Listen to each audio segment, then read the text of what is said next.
104.7 The Cave, KKLH, Marshfield, Springfield, a proud member of the Kansas City Chiefs radio network. Touchdown, Kansas City! Now, it's time for Ned Talk. Well, we've gathered together once again in the studio for another round of Ned Talk, your local live sports talk show on a beautiful Sunday afternoon. I'm Joe Westen. Sitting immediately to my right is Ned Reynolds. Ned, how are you? Blue sky, sun is out, a little bit on the windy side, but it's a beautiful Sunday. Not going to complain about that at all. Alex Scott is with us today. Alec, recovered from the bachelor party and the wedding. Freshly cut hair, looking good, looking sharp. Yep, looking good, feeling good. Missed you guys last week. I'm glad to be back in here. Wedding and everything went well. Congrats to my brother and his new wife. Very happy to have her in the family, and family's real happy. We had a fun weekend, but I'm sure they're happy to be past it. All the planning that goes in it, they can finally exhale a little. Well, you know, we always hate to do this, but we've got to start out with some sad news, and I'll let Ned tell you about that. Yeah, it is. It's reported. It has not been officially proclaimed yet, or officially announced, I guess is the better way to put it. But we are being informed that Mike Shannon has left us at the age of 83. He had been ill, I know that, but certainly an iconic individual, not just in Missouri sports, but around the country with his broadcasting of the St. Louis Cardinals and his playing for the Cardinals. I think he played in 3 World Series. But that is the unofficial notification we've had. It's not breaking news or anything of that nature because I feel that it is a fairly credible report. If you grew up around here and you listened to Cardinals radio during the years that he and Jack Buck were together, and even afterwards, because he went on after Jack Buck till 2021, you felt like you knew Mike Shannon. I know that you personally knew Mike Shannon. Tell us about him. Interesting character. At first, when he came in there, I was a little bit, from a professional standpoint, annoyed that he was made a broadcaster because he had absolutely no training at all, none, and it was quite obvious.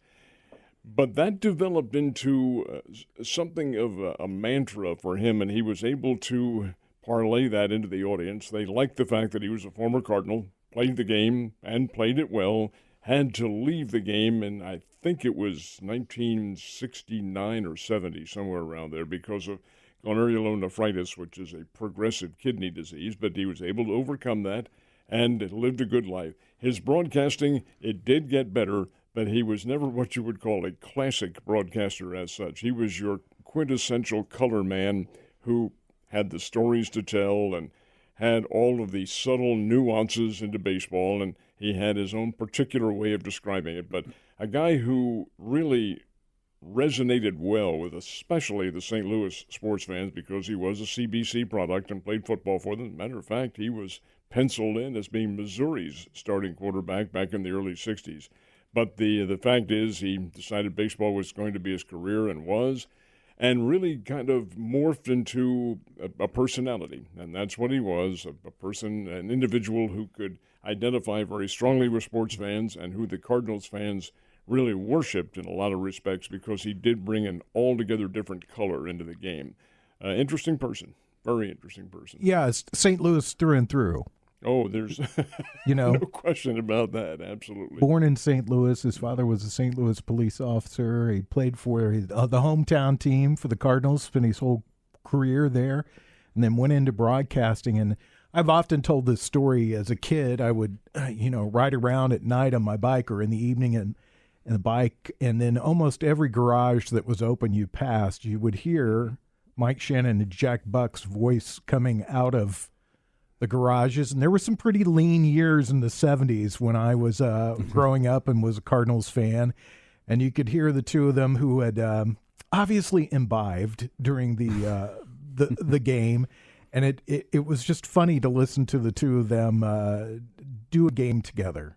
Jack was a highly, highly intelligent man. Yes. And just an overwhelmingly articulate individual. I don't mean communications. He was able to portray not only his knowledge of English, but his knowledge of Spanish into the broadcasting. But often, I got a biggest kick out of him because they often spoke right over Mike's head. Mike was not, I don't want to be insulting, but he wasn't a deeply intellectual individual as such, and that's not meant as an insult. It just wasn't him. Well, Jack Buck was, and Jack would often speak in terms that Mike had absolutely no idea what he was talking about. But my one favorite, and I did hear this, and it was it was later relayed to a lot of others. It's the 4th of July, and it may have been his very first year of broadcasting, but he's doing the game. Cardinals are playing a doubleheader, and he decided he was going to become very patriotic, and he said, you know, America is the greatest country in the United States. That was on the air. One of one. And I think that produced all sorts of comments in the papers and everything. But yeah, I dare say, beloved character. He was here. And of course, he's in the Missouri Sports Hall of Fame, and he's a legend in the Sports Hall of Fame. And it was down here as an MC one year. He's just an iconic figure. Alec, you're, of course, a bit younger than Ned and I. Your thoughts on Mike Shannon? Yeah, I can't remember the playing days, but I knew Mike Shannon's voice before I knew Mike Shannon's name, just because I can remember, being driven around, my father being a big Cardinal fan, always listening to the games if we were on the road whenever the games were going on, and hearing Shannon's voice. To me, it's the voice of the Cardinals, because for me is what I would hear the most often whenever I was growing up. And those radio broadcasts just haven't felt quite the same without him ever since. Credit to the guys that are on there, but it's just you hear a voice for 20-plus years, and you just kind of get used to it. He had that Cardinal home run expression, which I think was his. Get up, baby, get up. But he did plagiarize another one. The old Abner has done it again. Well, that was Jack Buck's originally. But Shannon morphed onto it, glommed onto it, and used that pretty much as his expression as well. But nonetheless, the guy was able to articulate his way into a really an iconic part of St. Louis Cardinals baseball. And you're right, Alec. It would not have been a broadcast without him in the later years. Now, prior to that, the team of Harry Carey and Jack Buck was the best. They were absolutely the best, but they were broadcasters. They were professional broadcasters. Shannon was not, and that's, I think, that difference between him and Buck really made what was a great appeal about Cardinals broadcasting. And you're seeing it a lot more now as well, with former players getting into the broadcast booth, especially. They're doing it a lot on the football side. That's just becoming almost a staple. If you played, if they view you as a professional, and whether you can talk on a camera or not, or on a microphone, that remains to be seen. But you at least have the knowledge of the game, and for the color, that's what they want you to do. Nothing worse on a Mike Shannon call than when you start hearing "get up, high fly ball," and it's caught on the warning track by the. I do remember one, and Shannon had played with Steve Carlton. They were both on the same team, and when the Cardinals let Carlton go to Philadelphia, he was not happy about that. So I'm listening to a game, and it was in 73, 74, somewhere around there. And may have been a little bit later, but Carlton was outstanding for a very poor Philadelphia Phillies team. And Shannon was described, he says, "Hey, you're seeing Big Lefty in there. This is going to be awfully tough on our guys today." And as the game wore on, it was. And we're getting 2 and 3 hits, scratch hits, and Carlton striking him out. Here comes, I don't remember who it was for the Cardinals who was up there, said, "Well, this is going to be a big chance for us right now, but here comes the pitch. See you later, babe. You're out of here." You're listening to Ned Talk, by the way. I'm 104.7 The Cave, your local live sports talk show. I think that Mike Shannon harkens back to a day when broadcasting was a little less polished in certain ways. And I think sometimes you see some of these guys that go from their playing career into the booth, and they get shined up like an apple, and then they're put in there, and they've lost all their all what makes them unique. Yeah, their charisma. And it's just two voices instead of it being some sort of interplay. And Shannon and Buck had that. They had that great combination between the two of them that they were listenable. Well, that's because of the difference between the two of them. Now, it's perfectly known, and this is not giving away any secrets, but the National Football League has what they call the NFL Broadcasters Boot Camp. And anybody who is really interested in moving into this will go to that camp. It's held in the off season, of course, and have those skills polished. And here's what you can say, here's what you can't say, and so forth and so on. Well, that didn't happen with Shannon. He was thrown right into it with no training whatsoever, and that part of it was perfectly obvious. Now, he did get better in terms of his being able to describe what was going on and to be able to articulate his stories to the public. But in terms of training and a polished broadcaster, no, he was not that at all and didn't even pretend to be. That's what made him so appealing, I think, to a lot of people, because he was one of us.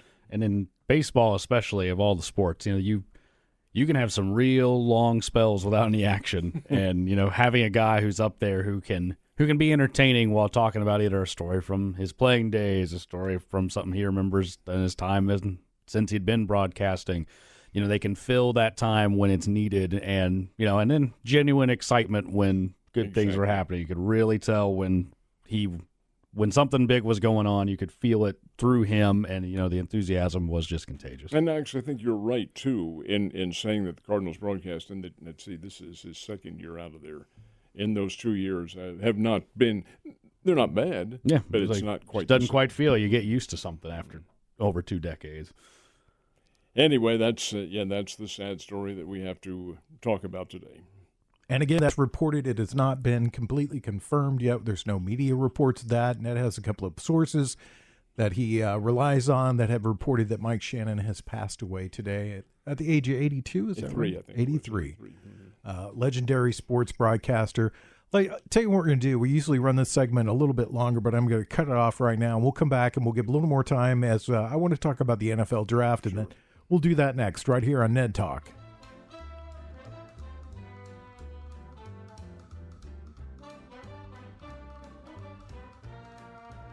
You're listening to Ned Talk on 104.7 The Cave, part of the Kansas City Chiefs radio network. Back to Ned Talk on 104.7 The Cave, a proud member of the Kansas City Chiefs radio network. And it was a big weekend up in Kansas City for the NFL draft, which, of course, was held in Kansas City. Before we talk about that, though, let's talk about the 2 soap operas that are now over in the NFL. We'll start with Aaron Rodgers signing with the Jets. And you know what that means, Ned? It means Minnesota Vikings are on the clock, because that's the next team that he'll go to. I don't think so. I think this will be it. Although I think he's only with them for 1 year, if I'm not mistaken. I'm not certain of what his contract stipulation is, but in regards to his being in New York, it's where he wanted to be. He said, I want to play for the New York Jets. I don't want to play in Green Bay anymore, so let's work out some kind of a situation in which that can happen, and they did.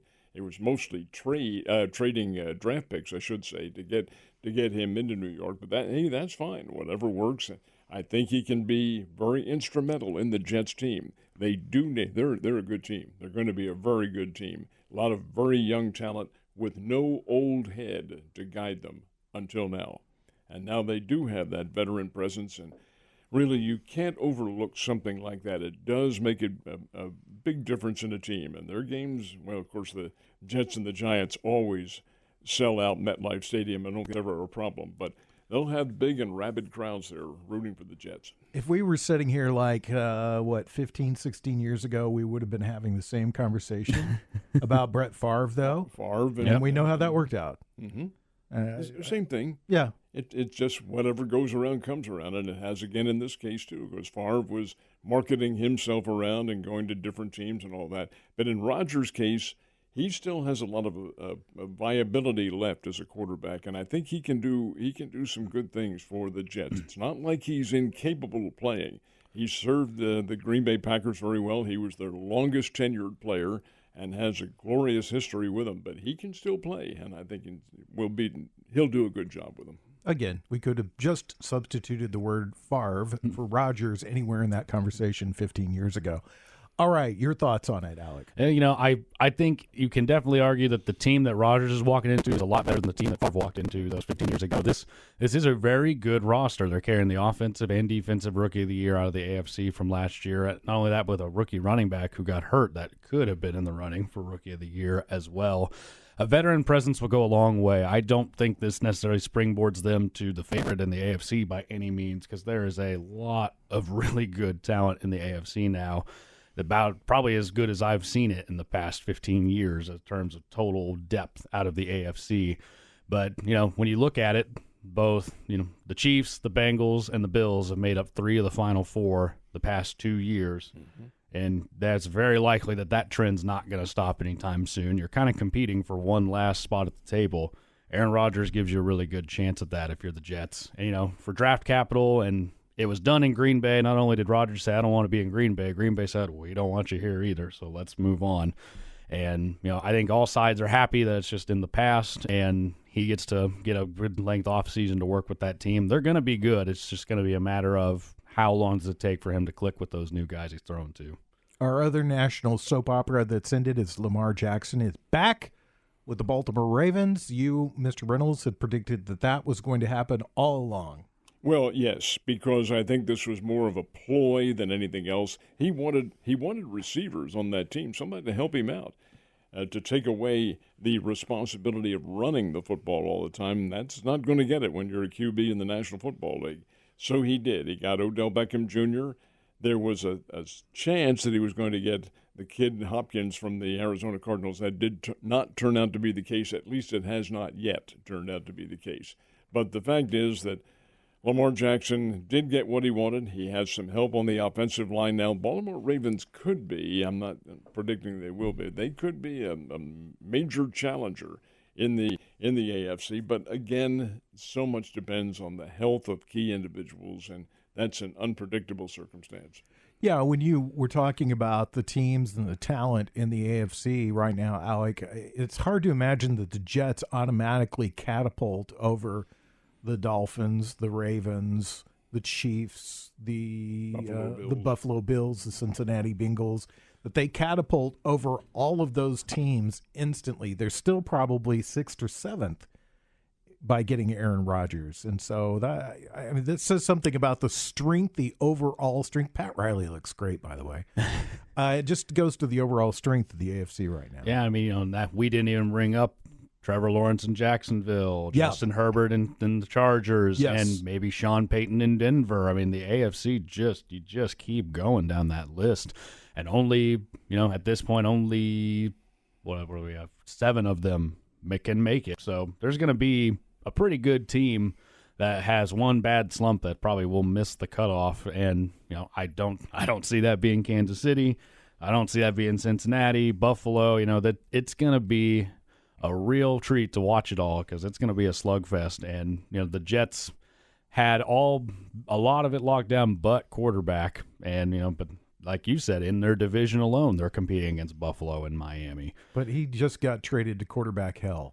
That is really, honestly, what that is. You look at the number of quarterbacks that they've had over the years, and that is the place where good quarterbacks or college quarterbacks go to basically end their career. And for me, I'm not that excited about it. The Jets would be, if I was a great quarterback, which I'm not, I would not. That's the one team I go, nope, I'll be traded anywhere but there, because I just think no matter how much talent they have, there's just a bad culture there with how they handle things. But Joe, have you forgotten Joe Namath? Well, but I'm talking the last 20 years. You can't go back to Joe Namath. That's ancient history in football terms now. You just killed me. Ned, ancient history is 6 weeks ago in football. Who won the Super Bowl? I don't think it's fair to categorize it, though, as a quarterback hell, because they've had some good players in there. It's just that they haven't been able to develop a rhythm. And it's not necessarily the QB's fault, but the whole team's. The New York Giants, for instance, had some very good. Well, they got a Super Bowl team, back in the early 1990s. and they were able to parlay that into a championship level. But in terms of consistency, I will agree that it has not been what you would expect out of a New York franchise. I think it's just culturally with the team that there's a bad culture around the Jets, and that's something that they have to change. It doesn't matter who they get.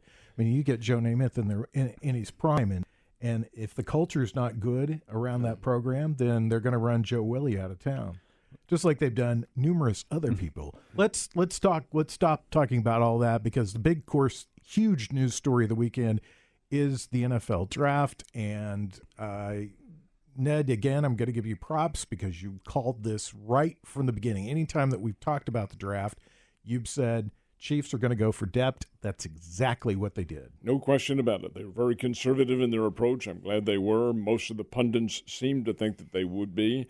The one that did surprise me a little bit, the one choice, was their third pick of Rashid Rice. I'm not familiar with the guy. It did happen. I'm not name-dropping, but I did happen to talk at some length with Art Haynes the other night up in Nebraska, and he's getting along fine, I might add. Good. But this was a kid from his alma mater, Southern Methodist. And I said, tell me a little bit about him. And he did. He said he's a big kid, big wide receiver who could add some depth to what they were doing and what the Chiefs hoped that they're doing. But in terms of their overall team, I believe I'm right on this. It's 5 defensive and 2 offensive players. And the one offensive player is an offensive lineman, a kid from the Oklahoma, which is the breeding ground for huge linemen. This kid's something like 307, somewhere around there. But that's exactly what the Chiefs needed.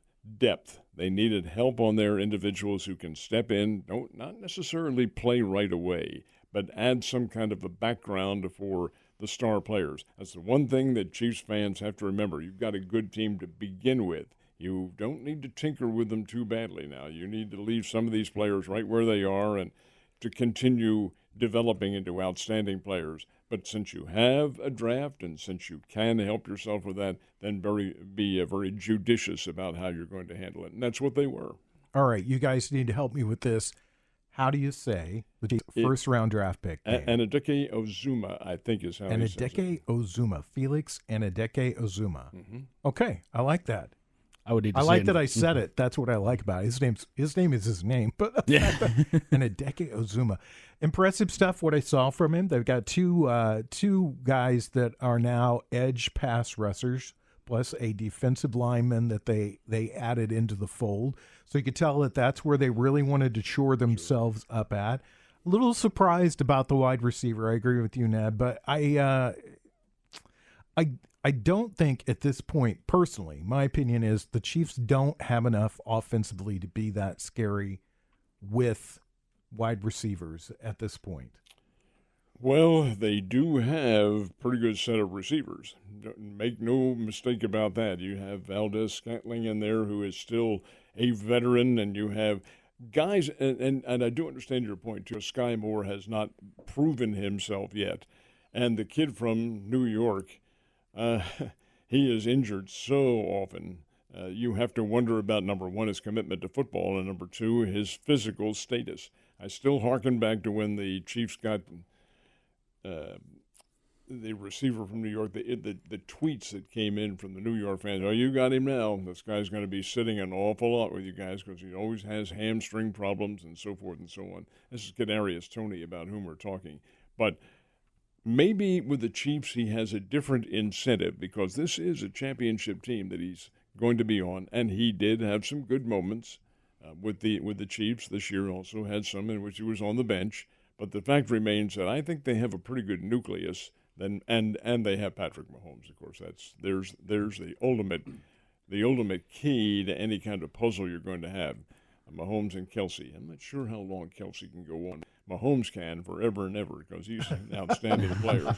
But yeah, you need to have new blood in there, and this Rashid Rice will apparently add that. At least they're assuming that. You brought up a very interesting point too about the defensive tackle who the Chiefs got. He's from Texas, University of Texas. Now, D tackles, folks, are not the ones who make the tackles. It's the linebackers and the D-backs who are the ones who actually make the hits and bring people down. The D linemen are there to disrupt what the offensive game plan is going to be. This kid, I think, if I remember correctly on his stats, he weighs about 300 and maybe 315, 320 pounds. That's the D tackle, and that is large for a defensive tackle. Usually they're smaller and more quick, but hey, Chiefs know what they're doing. We'll see what happens. Edge rushers, both of the ones that they've gotten, Felix Ozuma. Felix and Ozuma. He's 6'4", 255, and then the edge rusher that they drafted, which I'm scrolling through this right now, is B.J. Thompson, and they got him from Stephen F. Austin, and he's 6'6", 240. I heard both of them being described as undersized edge rushers, but one pundit described B.J. Thomas as being sort of a freak of an athlete, going for speed, clogging up that middle with some of the bigger bodies in the center, and then going for speed on the edge. Hope so. Now he's coming from Stephen F. Austin, which is a very, very good FCS team. Bears were slated to play them in the playoffs had they gotten past the first round, which they did not. But over and above all of that, it's a program that's produced some very good players in the past, and evidently the Chief Scouts see this Thompson kid as being one of the key members of not only a good defensive unit, but who can morph into a really good pro. There's the problem right there when you're getting, and it's not a problem, but there's the mystery. When you get these kids into pro camp, they are seeing professional athletes at a high level for the first time. They haven't played against them in college. Good competition, yes, but nothing compares to what you're meeting when you get into the top level. And the quickness and the strength, that makes a very big difference. They drafted a safety in the 4th round, Shamari Connor from Virginia Tech, and then their final pick was a cornerback, Nick Jones from Ball State. I had a few people scratching their heads on that one, but Chiefs giving some depth to the secondary. They prioritized the defensive line with the 2 edge rushers and the defensive tackle, and then they got some help on the offensive line and 1 wide receiver. So, I mean, skill players, they just went for the one. And like you said, it was a very conservative draft. That's the way you need to do it. You have to, when you have a championship team, and the Chiefs do have a championship team, then you build your team with depth. And I think that's exactly what they did. Alec, your thoughts on the draft? I thought they did a good job addressing, looking at the roster, recognizing where do we need more bodies, and that's exactly what they did. I think between Valdez-Scantling and Tony, they could do pretty well. Sky Moore could step up, but with Juju walking out, I did think it was a good idea to add someone else into that room. So good to get someone else in there, pick up a wide receiver, more edge help after Frank Clark leaves. You just brought in Karlaftis, who had a good rookie year, and now you bring in at least. You spend that first pick on a guy who, as they talked about, I believe it was 10 forced fumbles over the past 2 seasons. That is huge to get a guy who can go for the ball, because Chiefs thrive on forcing turnovers. That defense, that is a bend but don't break defense, which I think is about as good as a modern defense can be nowadays. You can do what you want in between the 20s, but you're kicking field goals, and we're going to force turnovers. So get a guy who can get you the ball, little O-line help, after they lose the tackle to Cincinnati.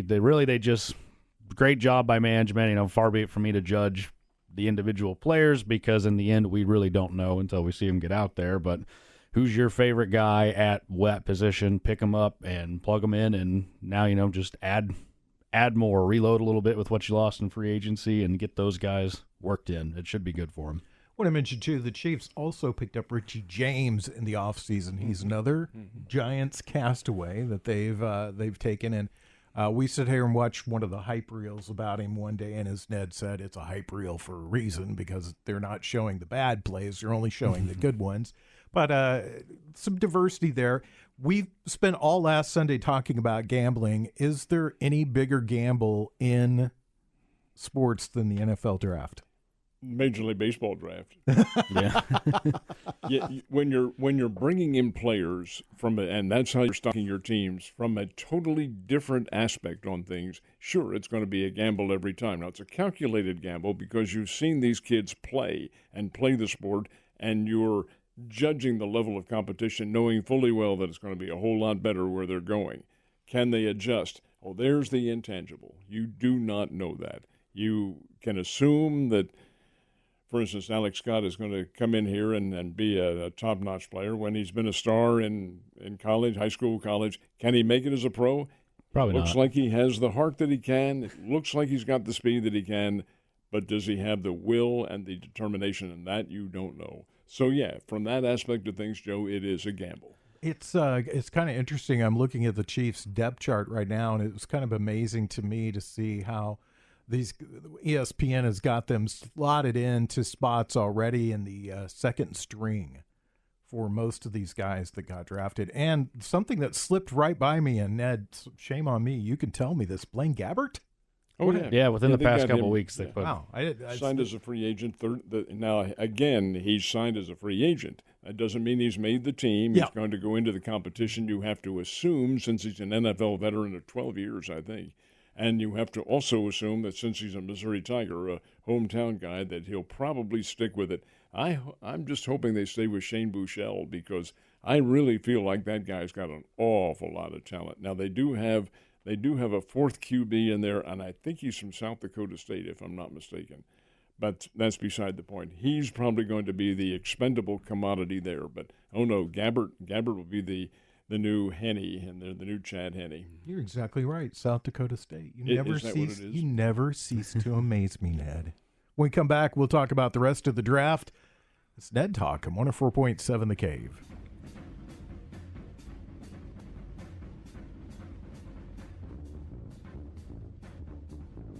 You're listening to Ned Talk on 104.7 The Cave, part of the Kansas City Chiefs Radio Network.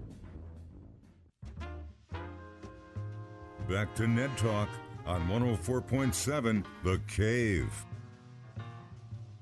A proud member of the Kansas City Chiefs Radio Network. And everybody's on the clock as we have stopped talking about the draft. There'll be some free agent movement here. And then it'll be the summer workouts. Matter of fact, 2 free agents have already signed, 2 from Missouri State, Montre Braswell and Ty Scott. Oh, really? They signed as free agents with the Chiefs right after they weren't drafted. So the teams, as soon as that draft ends, then you can sign free agents, and they did. Two Bears. Wow, that's great. That's great news to hear for Missouri State. I almost said Southwest Missouri State. You're getting on me about going back to the old days. Come on. Yeah, I know. Well, my dad would say Teachers College, because that's what his diploma would say. He could have had 4 separate diplomas from Missouri State. All right, we're sitting here. We're talking about sports. The NFL draft happened over the weekend up in Kansas City. From what I saw, City put on a great show. Everybody had a great time, and to me, the stories that I saw out of the draft were just that. They were kind of fluff stories, such as the guy that got signed by the Chiefs in the first round, or got drafted by the Chiefs in the first round, his childhood team. Sure. You love to hear stories like that. The kid that was drafted to play for the Cowboys, and his dad was a Cowboys employee. Things like that. But I didn't hear any of the other kind of big stories that usually surround drafts. Who's Joey Porter signed with? Pittsburgh, which was really great to see. Yeah, Pittsburgh's got a whole familial affair going between the 2 Watt brothers that were on there last year. We drafted an outside linebacker whose older brother is on Pittsburgh. So apparently, it's like if you had a parent or sibling that played with us, Pittsburgh wants the other one on there. There's a Penn State kid going to the Pittsburgh Steelers, and as Alex pointed out, it's a family relationship there.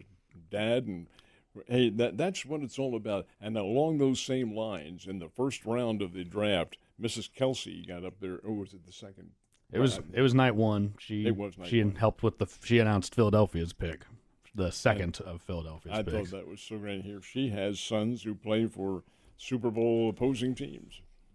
Well, how did Pittsburgh do? How do you feel about that? By the way, Alec is a Pittsburgh Steelers fan. We don't hold that against him, so let's just tell us what you feel about Pittsburgh. My time in the sun has come. So overall, I was really happy with it. So in round 1, they did a trade with New England. All they had to do was swap first-round picks to move up 3 spots, and then they also gave up a 4th-round pick this year.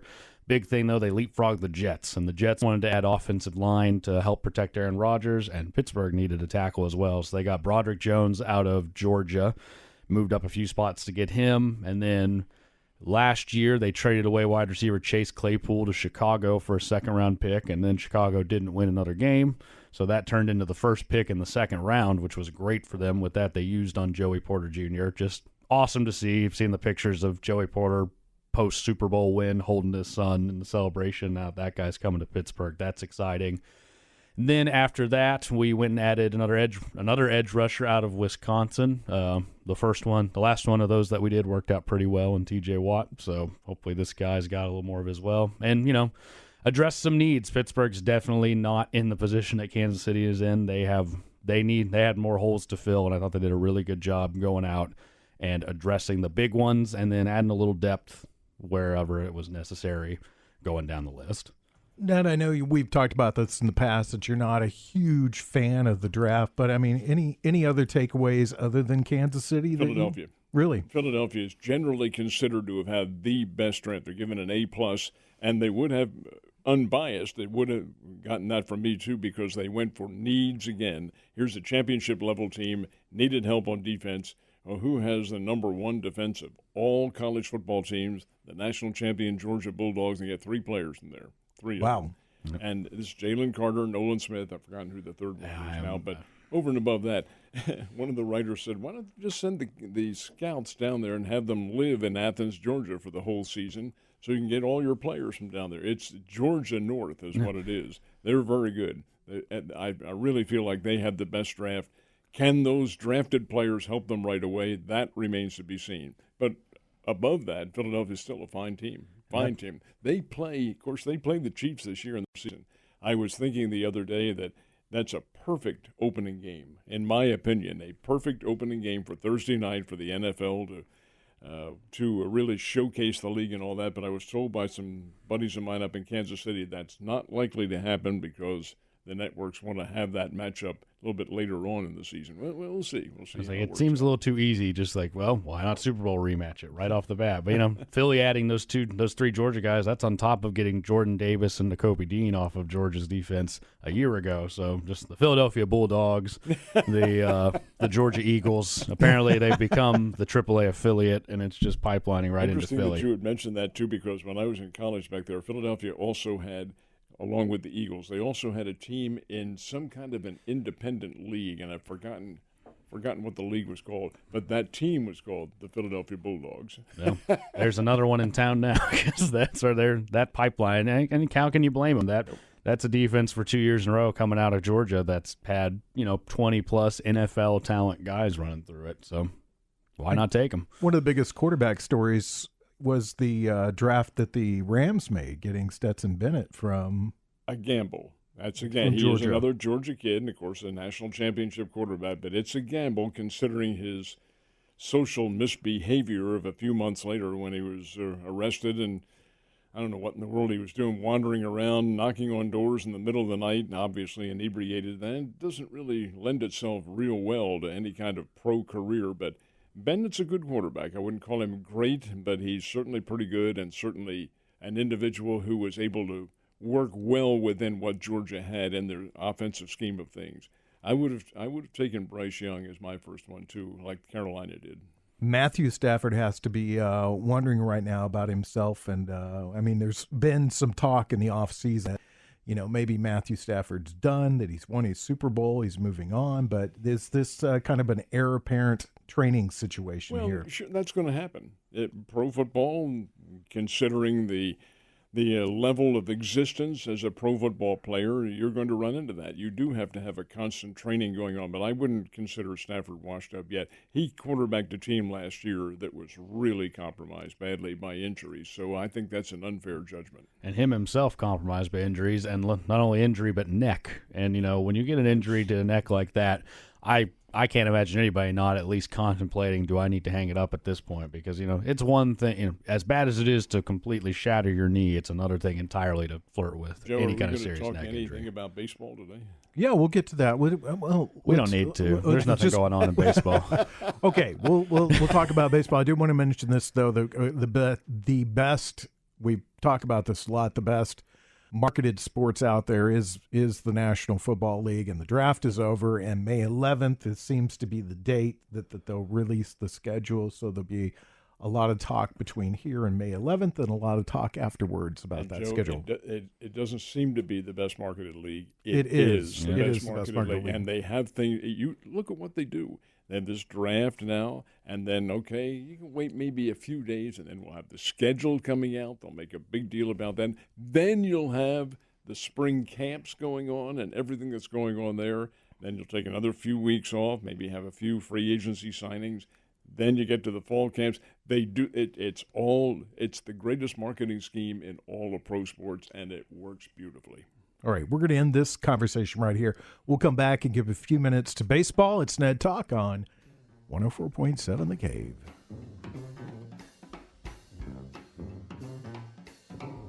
You're listening to Ned Talk on 104.7 The Cave, part of the Kansas City Chiefs Radio Network. Back to Ned Talk on 104.7 The Cave, a proud member of the Kansas City Chiefs Radio Network. We talked a lot about the NFL draft today and Mike Shannon, and there's a lot of stuff going on. There's hockey playoffs going on, NBA basketball playoffs. We're watching game one of the Knicks and the Heat right now. XFL playoffs, USFL. You guys know I love talking about that, but I love more talking about baseball. How are the Cardinals doing? I don't think they've started yet. Let's move on to the USFL, okay? They are. And if they lose today, it'll be 10-19. Ouch. They're 10-18, obviously 10-18 now, and a lot of disgruntled Cardinals fans and media. And I've got to tell you, this is totally my perception. I don't have any kind of backing on any of this at all. But watching Jordan Montgomery last night leave the game in the seventh inning, it's a 1-0 game. He's trailing 1-0. Great game. He's pitching well. He strikes out 8 or 9 Dodgers, maybe even more than that. He has everything going well, and Marmol takes him out. Now, it may have been a pitch count thing. He had 93 pitches. That may have been his limit. But whatever, he impressed me as not being very happy with his departure from the game. It happened with 1 out in the seventh inning, I think it was. Here comes Marmol out, and Montgomery, to me, was visually very disgusted, just didn't even look the man in the eye, just handed him the ball and got out of there, and there was no pat on the back or anything like that, and he looked like he was very angry. Well, the reason I bring that up is I have heard stories that Marmol is not real popular with the players, especially after his Tyler O'Neill incident earlier this season when he read him out in public, and you don't do that sort of thing with players. But he doesn't have evidently, what is reported to be not a great understanding of the players. He's about their age for some of them. Heck, he's only, 35, 36 years old. But you have to wonder whether or not that's part of their problem, whether or not it's out of sync is part of their problem, whether or not they're missing the old heads. They don't have Wainwright, or not at the moment they don't, and they don't have Yadier Molina, and they don't have that fellow who hit all those home runs, like 700, 3 of them, Albert Pujols. Are they missing leadership? Is that possibly? And again, we'll have to wait and see. 10-18 is not insurmountable. We talked about the fact that several years ago the Washington Nationals were 19-31, came back to win the World Series. So lots of things can happen, but you don't like the way the Cardinals have started. What are your thoughts, Alec? You've expressed on this show a few times you wish the Yankees hadn't traded Jordan Montgomery, and I think Jordan Montgomery is starting to feel the same way because I think he's allowed 1 run each in his last 2 starts, and he's 0-2. We haven't given him any run support. It just seems like, last night we lose 1-0. When we pitch well, we can't hit. When we don't pitch well, we hit great. And in the end, I don't know what's wrong. These stories of out of sync, manager not getting along with players, these are the types of things that just keep coming out as losses mount. And they're mounting. It's hard to lose your season in April, but they're doing everything they can to do it. It can be done. And they're trying their damnedest to do it. So I don't know. I don't know what the get right is, because you look at this roster up and down, it's like, yeah, you wish Wainwright was back, but most of the guys are here, and it's a very similar core to last year, and if it worked pretty well then, I don't know what's going on now, and I just got to hope maybe as the weather warms up, they heat up a little bit with it, because they're running out of time to turn it around. Ned, I think you should be slapped on the wrist, because I listen to you a lot during the preseason, and you talked about, well, the Royals look like pretty good this year, and they've not played well. 7-21. Here's the startling statistic for the day for you: 1-12 at Kaufman at home. At Kaufman of all things. And I am guilty of that. I was guilty of it last year and the year before. So a guy who is a Royals fan says, Reynolds, you are not looking at this thing very carefully. I beg your pardon. Do you know who you're, and all that. You're Ned Reynolds. Well, he was right, because what the Royals apparently do in spring training is play a certain core of individuals with only a few experiments here and there, whereas the opposition they're playing is testing rookies and free agents and things like that. And as a result, Kansas City has the best record. Boy, they don't now. Good gracious sakes. Now, having said all that, I still think they have a pretty good baseball team. Not a championship-level team, but I do think they turn things around to some extent, assuming that they can keep the mental attitude in a winning frame. And that's going to be awfully tough when you're losing the way they are. Sometimes they get run out of the ballpark. Sometimes they're close games. But the fact is they're not winning. And you have to have those good component parts. I think you do. Pasquantini's a good player. Bobby Witt Jr. is a good player. You still have Salvador Perez in there. You've got some pretty good talent, but it just hasn't been able to morph into any kind of winning circumstance. There are 6 teams in Major League Baseball who have yet to reach double-digit losses. 3 of those in the American League East. My beloved Yankees already looking up at 3 other teams, but I wanted to give a minute to this before we wrapped up the show. Of course, one of the big stories, the biggest story, I think, in baseball so far, besides Ohtani, which is mentioned ad nauseum every game, no matter who's playing, he's talked about.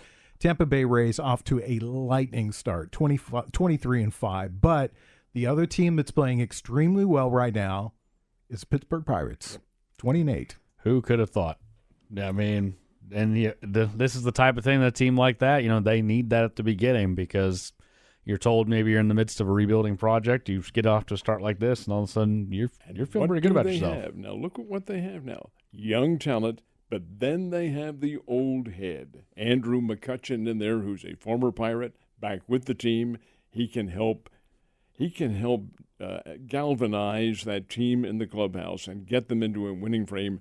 Yeah, I'm a little surprised they're as good as they are right now. But having said that, they were coming on last year and playing well. Those days of the Cardinals, hey, get the Pirates in here. We need to beat up on somebody. They may be gone here. That's what the Pirates are saying about the Pirates Cardinals. Saying that about us now, yeah. Well, were you surprised they spent the money on Reynolds? There's all the talk about the trade. He's a good player. And I know he's a good player, but you're looking at a franchise that traditionally does not put the money out there to keep their players, and they did.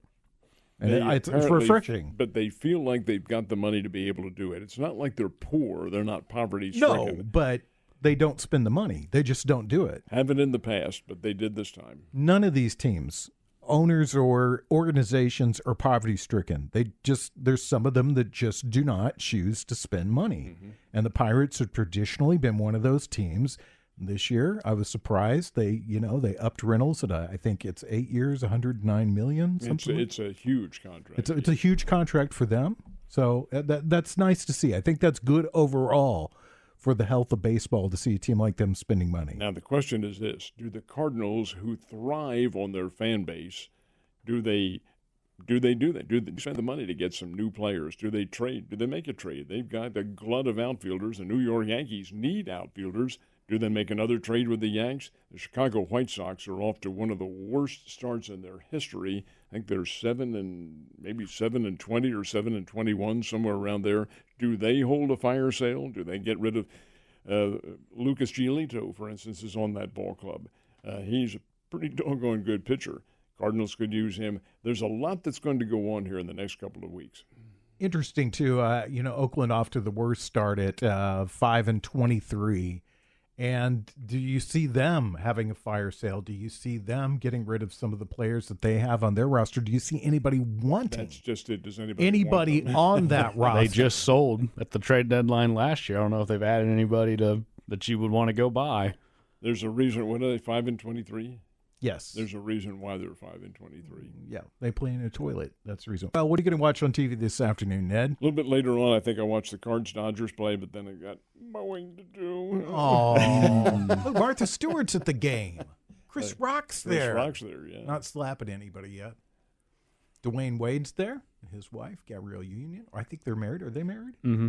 Okay. They are. are. All right, Alec, what are you going to watch on TV? I'll probably skip the Cardinal game as I have been here recently, but I'll check out big one, the Golden State Sacramento Game 7's on this afternoon, and then 2 hockey Game 7 doubleheaders. There's Aaron Rodgers. So between the basketball and the hockey Game 7s, there's a lot of exciting stuff to watch today. I can't wait.